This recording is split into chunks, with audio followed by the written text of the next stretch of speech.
నాకు fever 2 days నుంచి వచ్చింది. #cold #sneeze. ఏందమ్మా ఏం చెప్తున్నాను నాకు ఇప్పుడు? I'm a software engineer sir. నా సిస్టంలోకి వైరస్ ఎక్కినట్టుంది సార్. ఫైల్స్ అన్నీ కరెక్ట్ అయిపోయినాయి సార్. యాంటీవైరస్ ఏమన్నా ఉంటే చెప్పండి సార్.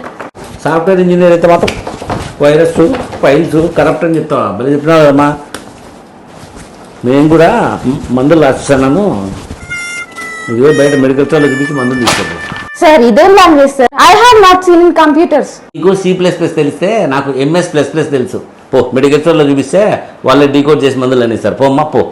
సార్ ఇది మెడికల్ స్టోర్ లో వాళ్ళు కరెక్ట్ గా డీకోడ్ చేశారు కదా సార్. మళ్ళీ ఎర్రర్స్ అది ఇదంటే అసలే నా ఫైల్స్ కరప్ట్ అయిపోయినాయి సార్. మొత్తం సిస్టమే షట్ డౌన్ అయిపోతుంది సార్. భయం ఏం అక్కర్లేదమ్మా. సిస్టమ్ షట్ డౌన్ అయినా కూడా నేను అంతా ఫార్మాట్ చేసి మళ్ళీ రీస్టార్ట్ చేస్తా, రీప్రోగ్రామింగ్ కూడా చేస్తాను. నువ్వేం భయపడాల్సిన పనిలే, పోవచ్చు నువ్వు. ఓ స్పేస్, థ్యాంక్ యూ, ఎంటర్. రాబోయే కాలంలో ఈ సాఫ్ట్వేర్ ఇంజనీర్లు జబ్బులు ఏమన్నా వస్తే పెన్ డ్రైవ్ వేసుకొని వచ్చి దాన్ని ఫార్మాట్ చేసి ఇమ్మంటారేమో.